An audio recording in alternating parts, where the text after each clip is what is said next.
Hi, it's Birdy again. All right, it's June 14th, 2025. We're going back to about June 2:15 approximately, between the beginning of June to the end of June. Okay, so on a previous video, I told you I was trying to get the massage girls and the dancers to get along, which they weren't getting along. It was very difficult, and it was causing problems everywhere. So at this particular time in 2015, I run into another issue with them. They gave me an ultimatum: either I'm their friends, the dancers' friends, or I'm the massage girls' friends, and helping either one, but no, not both. They will not communicate with me if I do both. Both of them have demanded this. And it's ironic that happened because I thought it was going pretty good, but I guess it wasn't going as good as it was. So I asked for help. I asked for an oracle to come. When I ask for help, it comes. There's nothing I can do about it.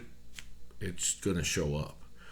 So I get a message from one of the angels saying that he's going to show up on Thursday at 8 o'clock. Now, the angels are usually never wrong. So I get there around 8 at the bar where I usually go to. It's a dance bar. And I stay. He doesn't show up at all. And I ask the angels what happened. And he goes, well, he was supposed to come, and then he changed his mind. And you can't do nothing about will. The power of will is only God. You have your own will. He was supposed to come, he wanted to come, and then he changed his mind. So his will did not want to be there. So they told me, well, we think Friday or Saturday. And the bar I go to, is closed on Sunday. It's a dance parlor. Most of the dance parlors are closed on Sunday. And usually I got to take the girls somewhere, anywhere, so I'm going to be there anyway. So I said, you know what, let's make it 10:30, 11. So, because I usually like to go in there around midnight, then stay a couple hours, and then take the girls wherever they need to go. So anyway, it's Saturday night by now. I've been there Friday night, he didn't show up. Saturday night, he shows up. Now, I dress usually pretty well. And they told me he would be dressed pretty well. And that to sit at the bar too close to the door, not so close. Like I said, well, this is ridiculous. Like I don't know where to put myself here. And then I got a sign to put myself right at the corner of the bar. So the bar would have a corner. And he would sit right beside me for some reason. And I would have to order a rye and ginger because that's what he would drink, and that would start the conversation. Because it would be odd for me to start a conversation with a complete stranger. So it'd be like that's how that would work. And then the waitress, unbeknown to her, will say, oh, this is one of the regulars here, which is me. And I drive the girls sometimes, or, I do readings and this and that. That's what the waitress is going to say to this gentleman.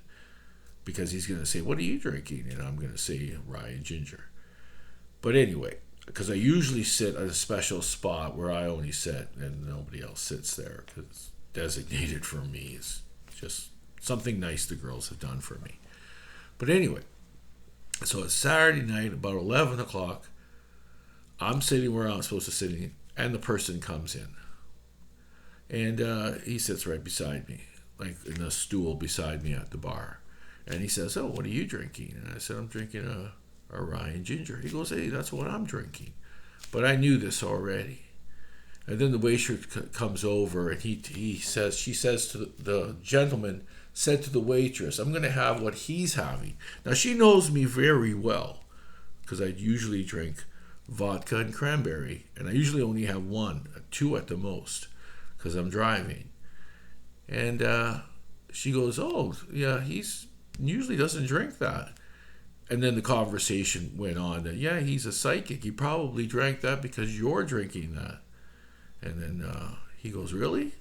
And then I introduced myself to the gentleman. He introduced me. Soon as he touches my hand, I know a lot about him already. So I shook his hand, and I saw he was a child prodigy. And he was the one. He's the oracle. I don't know if he knows he's the oracle, but he is. So then I told him, I says, yeah, I'm a psychic. I do readings on the girls. They all know me. I drive them around. And he goes, wow, I'm interested in stuff like that. I says, I thought you might be. He goes, can you do a small reading on me? I said, yeah, no problem. So I did the reading. I find out he's a child prodigy, that his mother and father are engineers. And at 14 years old, he graduated cum laude out of some university we can't talk about. I don't even know if I said those words right. But anyway, he was amazed by my reading. He's an architect now, so an engineer, architect, whatever. And he's working on a building in the city from which I'm from. It's London, Ontario. I can say that. And so the conversation goes on.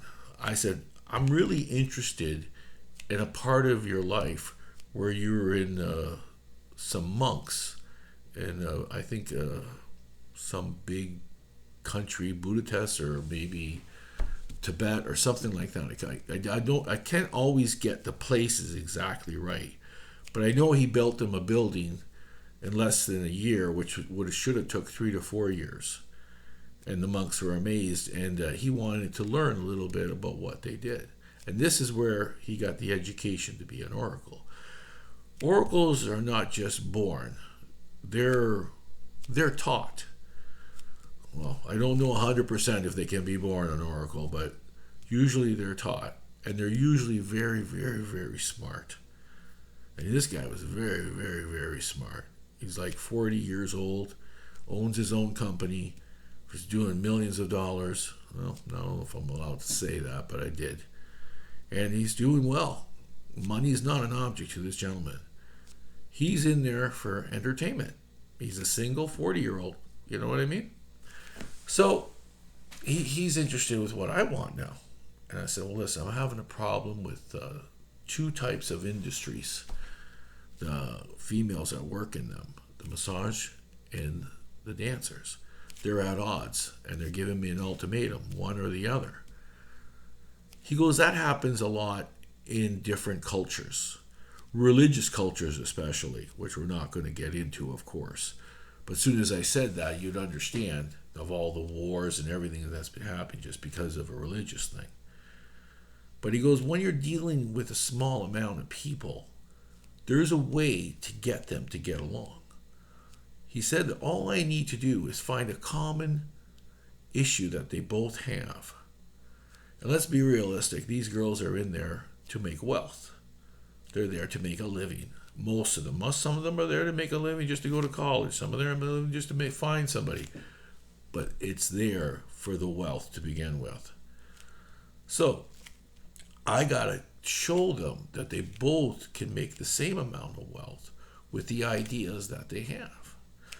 And he also said, now you got to find the ones that are causing more of the damage. And those are the ones you should deal with. And so there was a few girls that were massaging that said, I don't want to parade myself in front of an audience.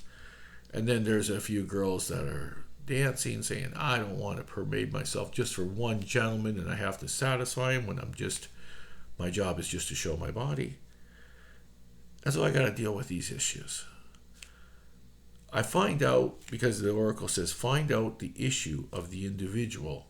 Because now we got the idea that they want wealth. And the oracle is going to help me. And this guy's loaded. He's got more resources than I can imagine. Plus, he's got a huge staff and construction workers and everything. So this is a possibility.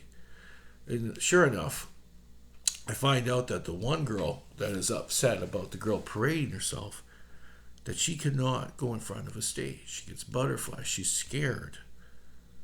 Now, I got her to get her to face her issues.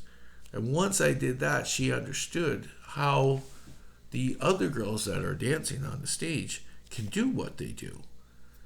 And then I got the other dancers to understand that, listen, you're actually doing the same thing. In the minds of these customers, you're satisfying them. They're satisfying them in a different way. We're all adults doing what we're doing in order to achieve goals that we need to achieve. If some of them cause to having other people having pleasure, I'm pretty sure I don't think there's anything wrong with it. But anyway, as long as I perceive it not to cause any harm or any discomfort to anyone, I think it's good. So once I achieved these goals with these people, they were sort of like the leaders of their own groups. All the other girls fell in line, did the right thing and get along with the other industries. And then I threw a party. The Oracle also said that I will bring in people and I will do what I can to have it go 50-50, because that's the way you got to do it. And that way, they will all get the wealth they need. They will all get the recognition they need. And they'll all be doing what they want to do. And that will unite them. And then I threw a big party for them. Actually, the Oracle paid for it. And he gave all of the entertainment females money.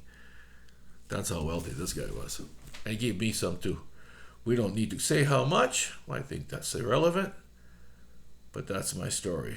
And the girls all got along. I had about 25 massage girls and 25 dancers. That's a small amount for that industry.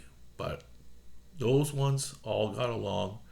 And it was a good social life for them too as well. And they all had wealth. They all did well. Okay, that's it. Birdy signing out. Thanks. Bye.